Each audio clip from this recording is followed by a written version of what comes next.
Victorino Roberto po. Victorino Roberto. Roberto. Asan po daw yung real name, yung first name mo? Roberto? Victorino. Victorino. Roberto po yung apelyido. Ang apelyido ko po, sir. Roberto. Roberto. Apo.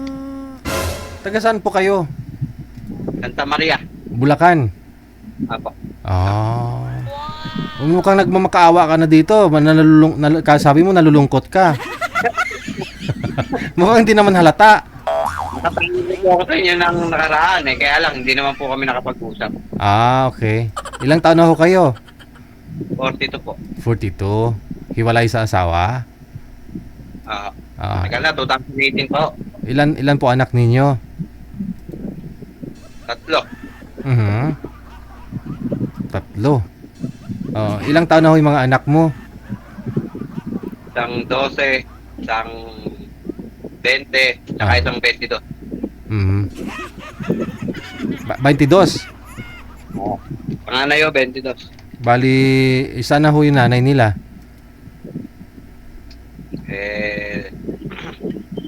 Tatlo yun, puro panganay Ha?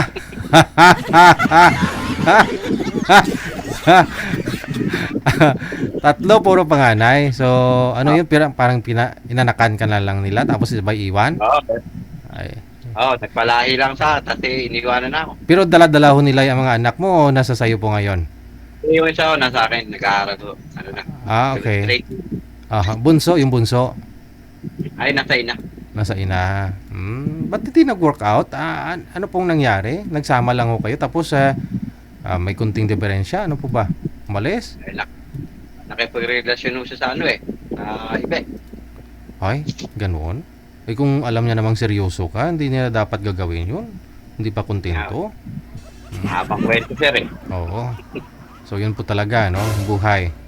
So, grabe namang mga babae na yun. Walang puso. Iniwan ka. Ano pong pinagkakaabalahan po ninyo ngayon? Nagmamaneho ng jeep. Diyan sa Santa Maria? Oo. Naka-join ka na po before, no? Apo. Doon po pala sa yung sa ilalim ng Tulay Banda? Sa ilalim po ng terminal? Ako. Okay. Ako sa sir, si Mila, kaya lang, hindi na kami nakapag-usap noon. Hindi na kayo nagkita personal? Hindi Hindi rin ako pinakapag-usap. Oo, yun lang. Hahanapan kita. Malay mo, baka mayroon po dyan taga Santa Maria. Mismong taga Santa Maria po kayo. Saan po bayahin ninyo? Monumento, no? Santa Maria Monumento po. Monumento. Saan po dumadaan yun, sir? Sa din? Sa Inlex? MacArthur. Dadaan sa Valenzuela. Ganon. May Kawayan. Kawayan, oo. Okay. Sige, sir. Standby po kayo sa linya, ha? Tatawagan kita pag meron na ako kami ma-line up.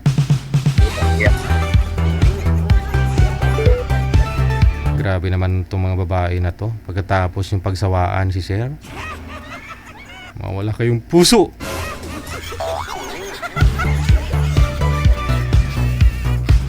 Mula ho sa may Santa Maria, Bulacan, na